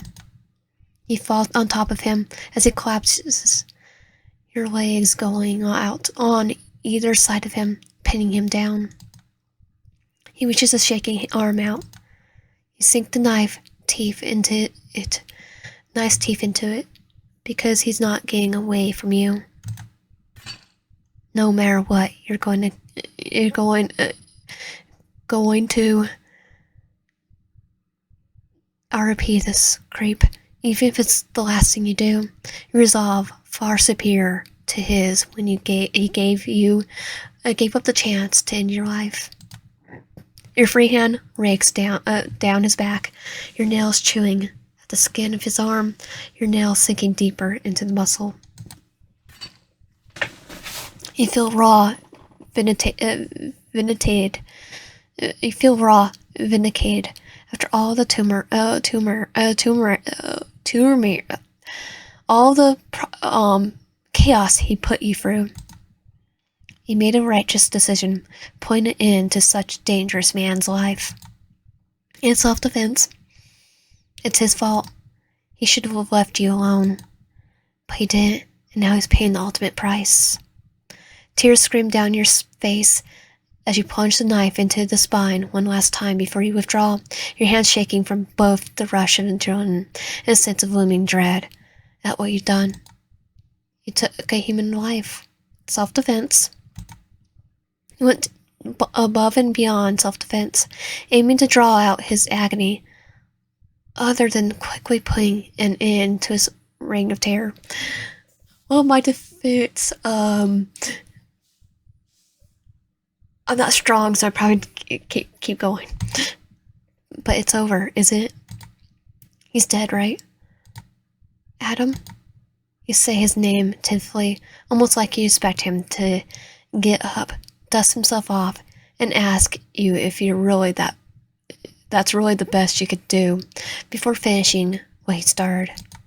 You get up, clenching the knife in your chest, searching for signs of life. There are none. Just like Rudolph, his eyes are open, but there's no longer a soul behind him. Well, if Adams even possess a soul to begin with. Which you doubt. You tried one more time. Adam? Again, he's silent. Blood tickles down the corner of his mouth. He's gone. He's really gone. He's no longer a threat to you or anyone else. It's over. It's over. You half crying, half laughing now, your breath coming out in raging grasp before transitioning into a barrel of hiccups because you're overwhelmed. You bury your face into your hands. You're smiling, finally you've been released from this nightmare. You're safe now. Or so you think. You don't hear the front door open with a harsh voice. It makes you jump. Adam? Uh-oh. There is we forgot about Saffron. It's a little more frantic. The edges fray from disbelief. Adam? You look to see Saffron leaning against the doorway for support, a hand pressed in his mouth, his brows upturned and drawn together as he processes the devastating scene before him. He stares at Adam, searching for signs of life, but comes up empty. He looks like a parent who just lost his child. Because he did, but it was self-defense. He's like Adam's death. Like Adam's death just turned Saffron's entire world upside down. He looks so vulnerable, as Adam did before he kissed you. And weakness exposed to his full extent. Saffron's voice cracks. What did you do? Self-defense. His voice shaking his head. He goes to Adam's side, churning the other man over, his hands cupping Adam's face like he can bring himself back to life by willpower alone. Don't do this to me, please. Don't do this to me. You take this as your opportunity to make a break for, well, the serial killer's number 2. Grieves over his loss. But right as you reach the door, a hand cramps down around your wrist, dragging you kicking and screaming back into the chair, shutting the door behind him, sealing you inside and away from prying eyes. No one can hear your gut-wrenching cries over the rampaging storm. The only sign of the tortured door is your blood leaking out from beneath the door still, washing away by the drip drop of the rain. Bad in 5, an eye for eye. How will distract him? You grab the skillet from the kitchen counter in favor of going for the knife currently laying in front of Adam's feet. He aimed high and slammed the mill against the back of his head. Adam lets out a strangled noise and releases your aunt, in the process setting her fumbling to the floor. Ruth scrambles to get away from him, her attempt to flee halted when her back hits the mattress inside of her bedroom, and her eyes dart towards the small nightstand with a single drawer. Adam cuddles the back of his head with a hand as he spins on the heel of his boot. He looks like he's about ready to inflict the same punishment he did to Ruth onto you, but then recognition clicks. You see the conflict in his eyes, the hesitation, but your eye on him, because you don't share the same coils. You drop the skillet and finally go to the kitchen knife, seeing your opportunity. Bring your arm in upward slice. He cut through his fingers, not enough to sever them, but enough for him to lose his grip on the handle of his own weapon, and you hear the satisfying clang of metal hitting the floor. He drops to the ground in order to dodge your second follow-up attack. Adam cradles his wooden hand, and looks back at you, towering over him, knowing full well that you tend to put an end to this. That you tend to put an end to him. It's self-defense. You raise your knife in order to deal with the final blow, while trying to prep yourself for the guilt that probably comes with taking a human life, but knowing it needs to happen when... Bang. It's not Saffron, because Saffron would have to open the door. Pain looms and spreads like poison ivy, crawling up the side of the house. You blink in complete and utter confusion. What was that? Just now? You look up from where Adam is crouched, and notice your aunt standing in her bedroom doorway. She's got a gun in her possession, with a drawer open beside her. When she lowers her weapon, you can see her face turn ashen, her eyes going wide like saucers. Her fingers trembling. She mouths something you can't quite make out. You blink again. What's happening to your hearing? Was it Bane? Did it somehow burst your eardrums? You try to raise your arm, but they hang limply at your sides, refusing to respond. 'Cause we're the ones she shot.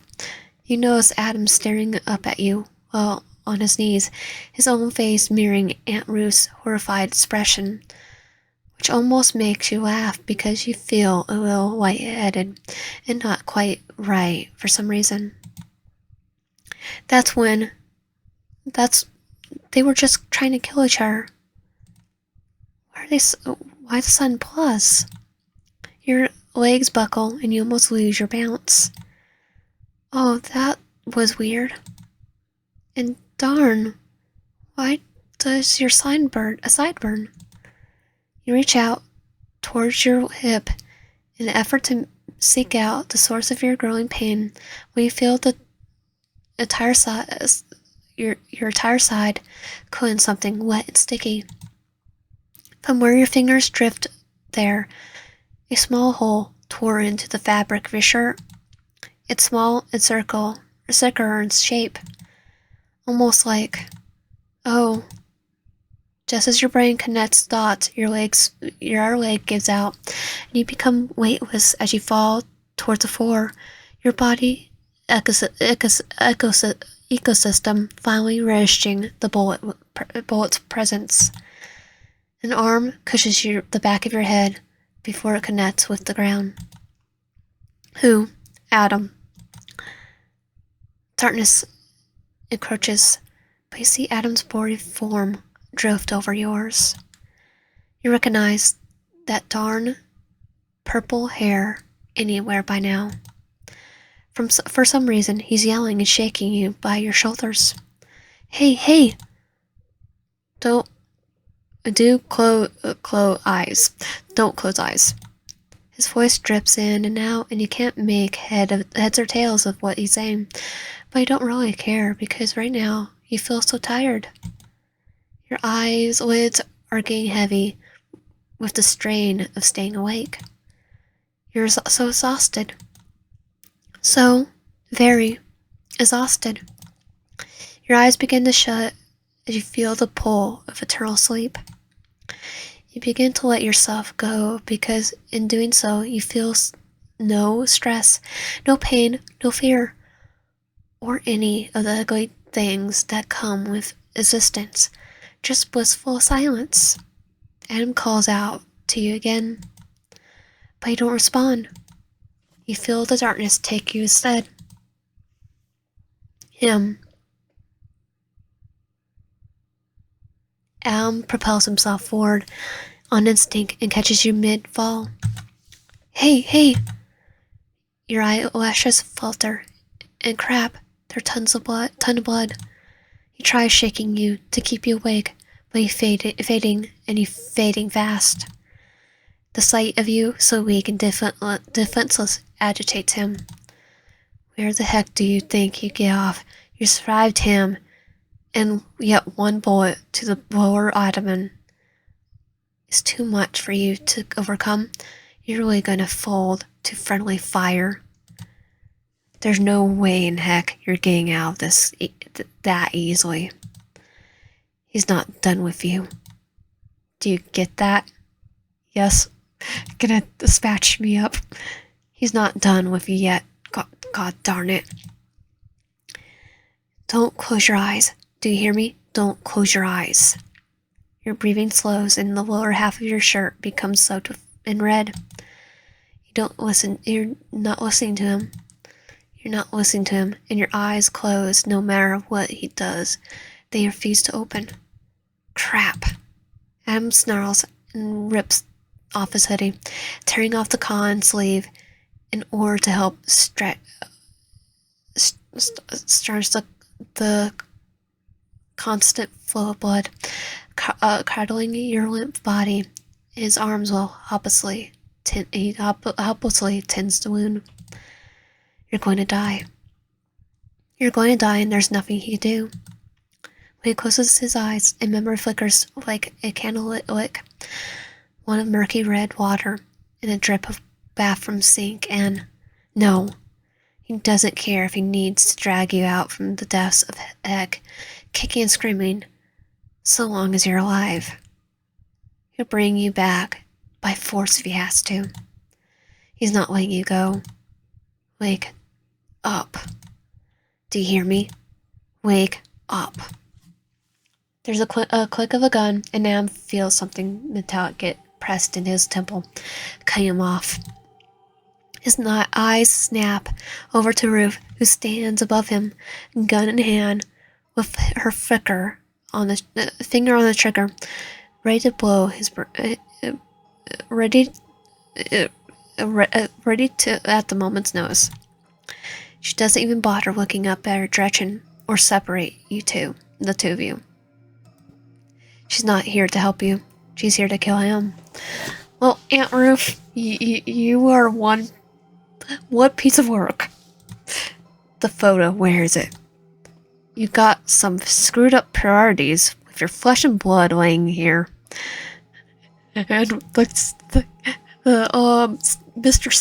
Stab Happy's the one worrying about us.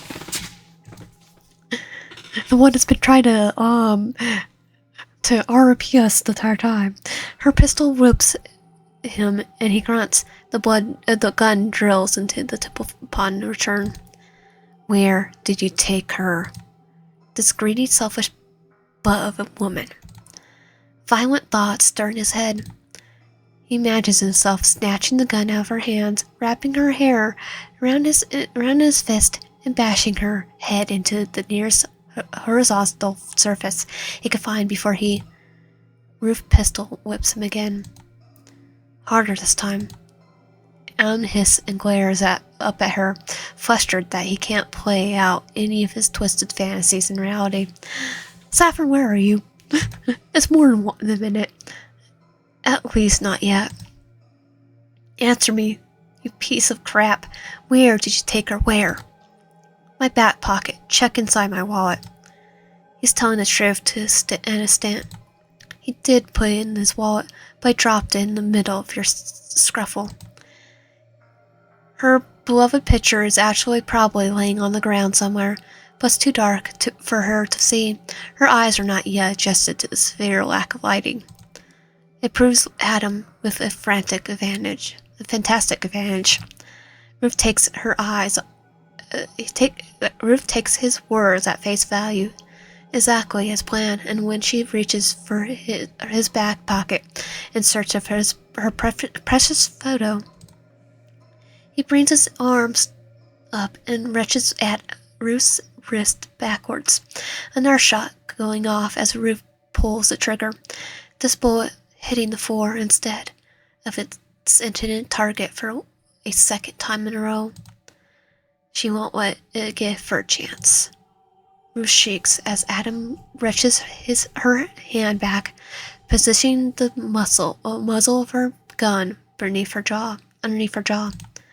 Look like I have advantage here.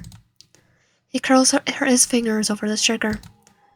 Ruth thrashes this way and that, but Adam's stronger than her, too strong for her to have any hope of crawling her way out of this mess she made.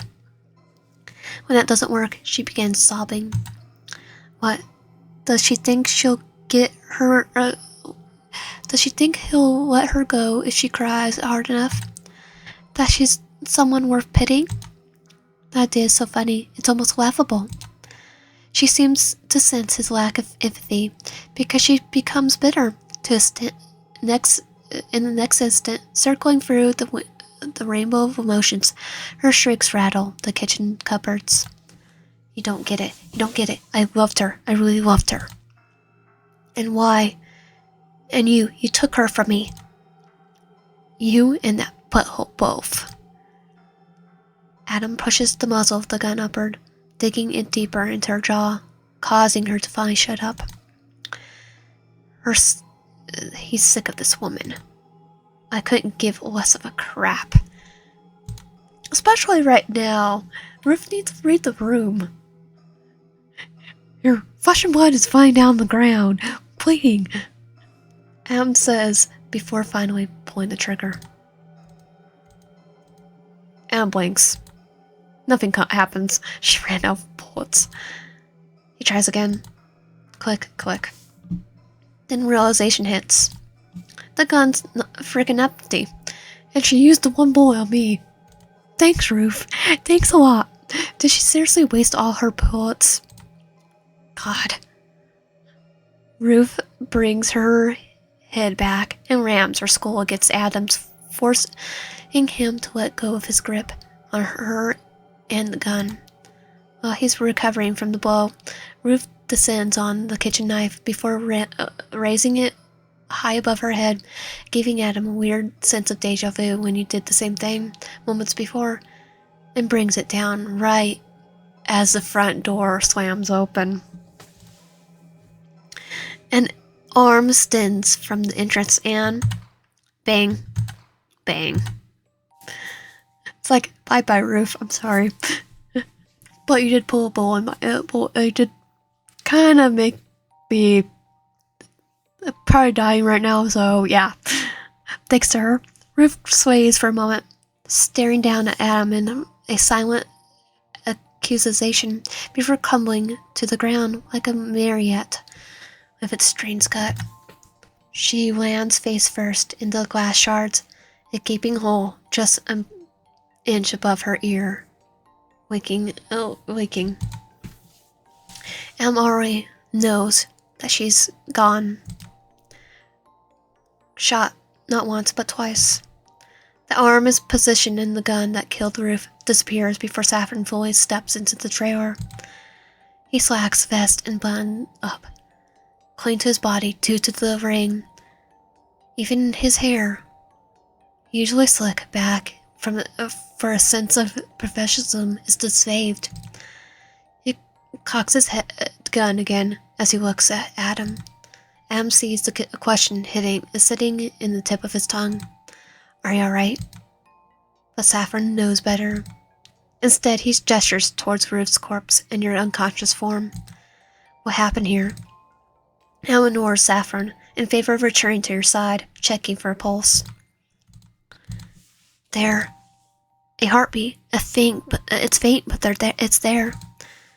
Adam gathers you up into his arms as the confrontation of your rival and spirit of his energies that flop in complaint. He turns to Saffron, who quickly observes the whole interaction. There's a faint caress between his brows, his displeasure obvious and tangible. Adam knows Saffron's prying nature, knows that he's bubbling over with questions, but refrains from asking them because getting a straightforward answer out of Adam is tricky in certain circumstances. But that doesn't mean he approves of what he's seeing. Adam, however, could give two craps about Saffron's thinks. Saffron? Adam says, his voice sharp, like a command. Saffron looks up at Adam, recurrently by a glaze. There's a photo laying somewhere on the floor. I want you to grab it alongside Ruth and bring them both to the truck. We're leaving, he says and brushes past his manager, who remains stationed inside the doorway. I'm almost halfway down the steps, your body becoming drenched from the bulk of the storm, when Saffron's hand clamps down on his shoulder. Am doesn't even bother turning around. Let's go. His voice is quiet, deadly. A serpent in the grass, facing off a hungry wolf. A monster bearing his fangs at the other beast who dared challenge it. Just tell me why you're bringing them with us, Saffron says. What do you mean? What do you want with them? Give me one good reason why, and I'll drop the matter entirely. Adam looks over at you. Your expression calm and serene in your unconscious state. You look sweet, gentle, innocent, but I'm well aware of you're nothing of the sort. You're distracted to him from his initial purpose, his ultimate goal, leading him to damn near cave into his son's desires. He's almost dead, didn't he? Why did he kiss you? Why did you kiss him? Am shakes his head in disgusted. Disgusted. A stupid, illogical question made on impulse. With the heat of your body surging against his, one that cost him greatly because he no longer has Ruth, the singular person connected to his past. Yes, it's unfortunate. He no longer has her, but... Adam? Saffron urges, and Adam gazes down at your unconscious figure, resolute in his decision. He no longer has Ruth, but he still has you.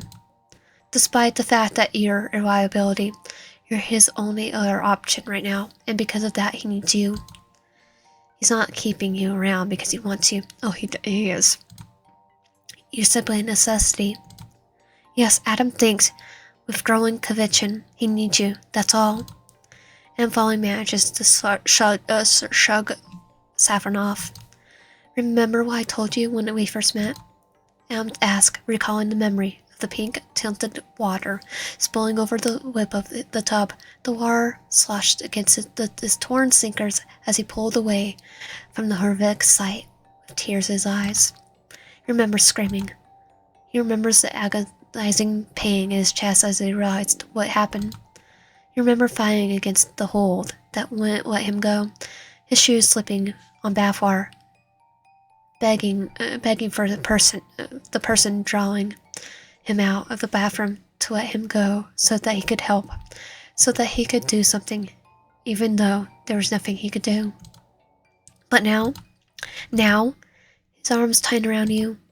Of course, there's a sense of undeniable pity in Saffron's tone that Adam loathes, but refrains from drawing attention to it.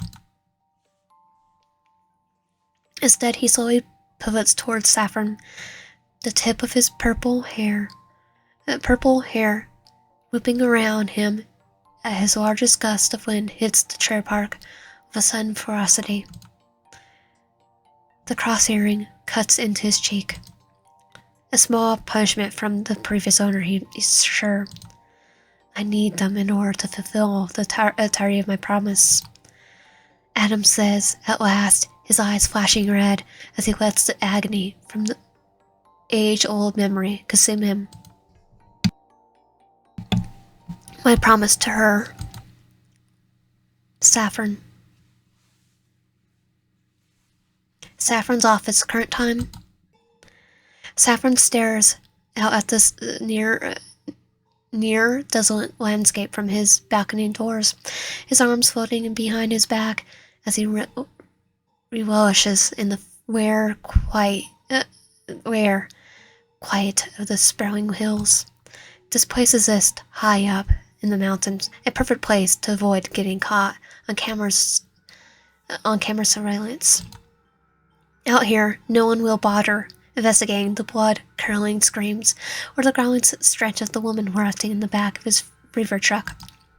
Well, not that she's rotting per se. She smells absolutely vile. At least to him. But that's probably due to this lack of interest in her. You, on the other hand, smell absolutely delectable, even with your festering shoulder wound at the beginning stages of affection. You'll have to stop himself from lunging for you for a while you lay unconscious in the passenger seat of the truck with Adam tending to your injuries in an effort to keep you alive. Saffron nearly gave in to the urge of pulling over and devouring you whole. He fantasized about tearing strips of flesh off your bones. Well, Adam probably just end up going stabby on Saffron too. He thought about the sauces and seasonings to pair with you with, salving the prospect of lopping off just a finger or toe as appetizer. I think Adam will get the knife and start. Saffron will no more.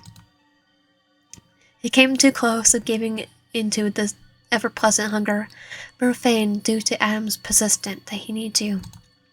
Or at least, that's what Adam claims. But Saffron expects something more. He'd never seen Adam so possessive about a target before, going as far to smack Saffron's hand away when he reached for you in order to keep the strain off Adam's wounds. It's like Adam wants you for himself for whatever reason. And Saffron feels disappointed. Cheated. Well, Adam got first dibs. Because they made a deal. He gets the bodies of the dead and damned after Adam eliminates them. That's the agreement. While I'm alive still. In a result, Adam doesn't need to worry about the details of getting rid of some pesky evidence or a body, and Saffron can delve into his own sadistic pleasures without doing any of the dirty work. It's a mutually beneficial transition. And now Adam's changing the rules of the game and making up mundane excuses as to why Saffron can't have you yet. It's frustrating. Saffron will be the main bad guy, isn't he? Saffron realizes he's growling at the skin of his thumb, a nasty habit he really needs to get rid of, and whips the saliva off with a square piece of tissue paper. The urge to taste you is unbearable. It's borderline torture. Saffron sighs and folds himself into a plush desk chair in an effort to calm himself. He's not mad at Adam, but flustered with his decisions as of yet. Because like it or not, they're affecting him too. He needs to reschedule everything after the energy Adam sustained during your shared encounter, and how he's unable to hunt the gardener boy because your aunt's going to take up your room in his freezer. Yay! Aunt Ruth did something good. Good. He wants something out of this whole debacle. You were eagerly peeling its prospect, so he felt satisfied. Now, with neither of you or the garden boy, he's ravenous. A little speck of your blood is not enough. He needs more. Saffron's hand fans out against his desk, his fingers brushing against something. Oh, there's a picture. His eyes fall to her, and he feels the monster subside in an instant. Remember what I told you when we first met? Had said, and Saffron did. Is as sincere now as he was back then. So why is Saffron thinking such luckiest thoughts? How shameful. Saffron places the picture into his desk drawer and chastises himself for letting himself get so worked up over a piece of meat, putting his own needs above Adam's for unjustifiable reasons. He's definitely going to be the bad guy. Adam does what he needs doing. He doesn't complicate matters unless warranted. He should trust Adam. Perhaps he's imagining things. Yes, that's right. He just jumped to conclusions. Once Adam's done with you, he's sure the boy will fall through. No, he's going to fall in love more. He's not anchored down by mundane feelings like most people. It'll all work out. But what if it doesn't? A tiny thought argues.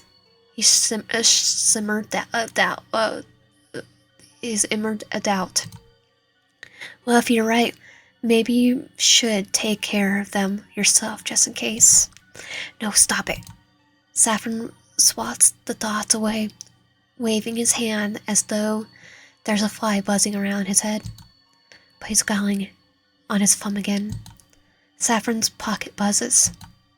Someone's calling him. Something that vague of management over their sudden cancellation. He's looking over at the caller ID. His heart skips a beat. Why is he calling? And why now of all times?